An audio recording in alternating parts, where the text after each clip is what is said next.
Empat poin dalam proposal perdamaian Trump masih memicu perdebatan sengit antara Israel dan Hamas. Kedua pihak sejak Senin 6 Oktober 2025 lalu telah memulai perundingan di Sharm el-Sheikh, Mesir.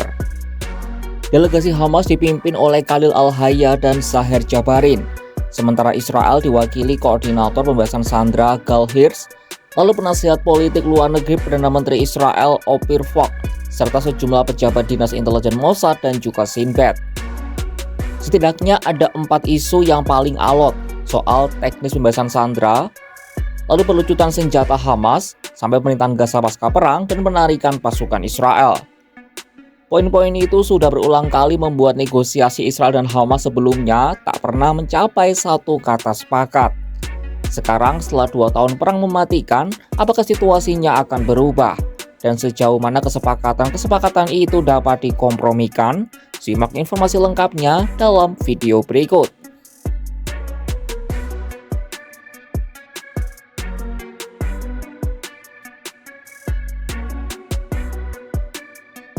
Poin pertama yang masih jadi ganjalan, terutama bagi Hamas, adalah soal pembebasan sandera. Mengutip BBC, rencana perdamaian Trump menyatakan bahwa dalam 72 jam setelah kedua pihak sepakat, semua sandera yang tersisa akan dibebaskan. Diperkirakan masih ada 48 sandera Israel di Gaza, 20 diantaranya diyakini masih hidup. Trump mengatakan para sandera dapat dibebaskan segera, sementara Netanyahu mengatakan para sandera ini dapat dibebaskan sebelum akhir hari raya Yahudi Sukkot, alias pada tanggal 13 Oktober 2025 mendatang.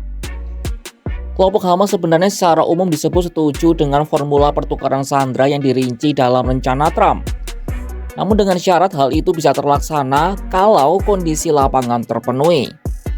Salah seorang pejabat Hamas, Osama Hamdan, dalam sebuah wawancara pada Jumat 3 Oktober 2025 mengatakan para sandera terutama yang telah meninggal ada di lokasi yang berbeda-beda.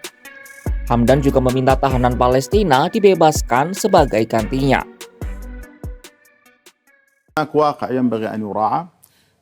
هذا الواقع يتعلق بأسرى أحياء لابد من إجراءات أمنية وإجراءات ميدانية لإخراجهم، وهناك جثث بعضها دفن وبعضها موجود في أماكن تحت سيطرة احتلال، وبعضها نتيجة الهدم الذي حصل والتجريف الذي جرى يحتاج الأمر للتدقيق فيها، ولذلك قلنا أن هذا الأمر يحتاج إلى دخول فيه تفاوض مباشر من أجل ترتيباته. نحن لدينا الجدية من أجل أن ننهي هذا الأمر بأسرع وقت ممكن، لكن هذا يحتاج إلى اتفاق.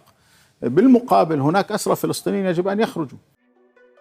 Masalah lainnya, para sandera kini merupakan satu-satunya alat tawar-menawar dari kelompok itu. Masih belum jelas apakah Hamas bersedia membebaskan mereka sebelum elemen lain diselesaikan.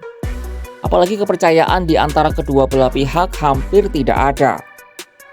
Bulan lalu, Israel baru saja mencoba membunuh tim negosiasi Hamas dengan serangan udara di Doha, Qatar, yang membuat marah tidak hanya Hamas, tapi juga Trump dan Qatar selaku mediator utama.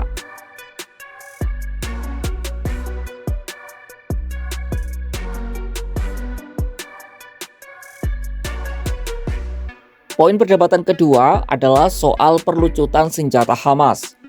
Tujuan Israel yang dinyatakan sepanjang perang adalah menghancurkan Hamas. PM Israel Benyamin Netanyahu telah berulang kali menyatakan bahwa ia tidak akan berhenti sampai kelompok itu musnah. Poin kunci dalam rencana Trump adalah mengharuskan Hamas melucuti senjata. Langkah ini dituntut Israel dan sekutu-sekutu baratnya sebagai langkah yang tidak dapat dinegosiasikan demi terwujudnya solusi dua negara.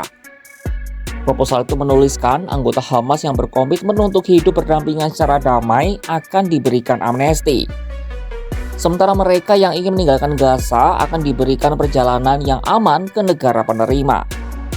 Rencana Trump juga mencakup penghancuran semua infrastruktur militer Hamas, termasuk terowongan bawah tanah dan fasilitas produksi senjata sebagai bagian dari proses demilitarisasi. Namun kelompok Islam itu sebelumnya menolak meletakkan senjata dan mengatakan bahwa mereka hanya akan melakukannya setelah negara Palestina berdiri. Dalam tanggapan resminya terhadap proposal Trump, Hamas tidak menyebutkan soal pelucutan senjata yang memicu spekulasi kalau Hamas belum mengubah posisinya.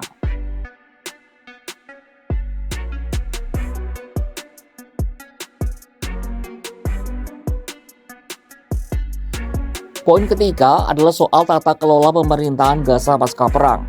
Jadi merujuk dokumen Trump, Gaza akan diperintah di bawah pemerintahan transisi sementara. Mereka adalah Komite Palestina yang diisi orang-orang teknokratis dan apolitis atau tak terlibat dalam politik. Komite akan berada di bawah Board of Peace alias Dewan Perdamaian yang akan dipimpin oleh Donald Trump. Ex-PM Inggris Tony Blair termasuk dalam dewan ini. Setelah masa transisi, pemerintahan jalur Gaza akhirnya akan diserahkan kepada otoritas Palestina. Hamas juga tidak akan memiliki peran apapun di masa depan Gaza. Nah, Netanyahu telah menolak keterlibatan otoritas Palestina, menyebut lembaga itu tidak akan memainkan peran apapun dalam memerintah wilayah itu. Langkah Netanyahu mendapat dukungan oleh kelompok garis keras ultranasionalis yang ingin mempertahankan kendali atas Gaza dan membangun kembali pemukiman Yahudi di sana. Sementara Hamas mengindikasikan tetap ingin berperan dalam masa depan Gaza.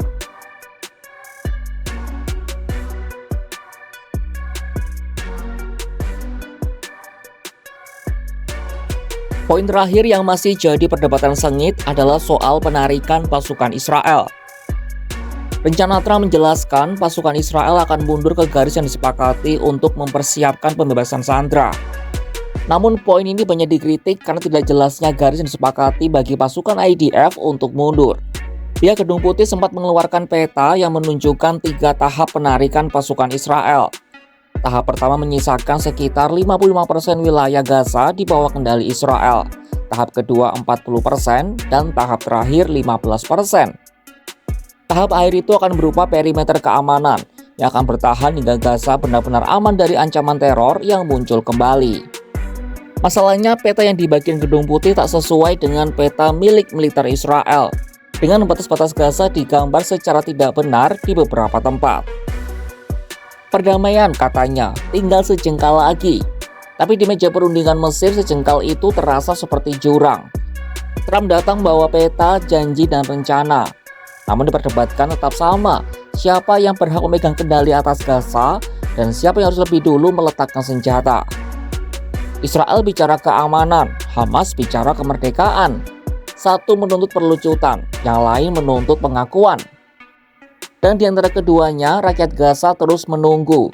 Apakah kali ini kata perdamaian sungguh berarti akhir dari perang atau sekadar jeda sebelum babak baru dimulai?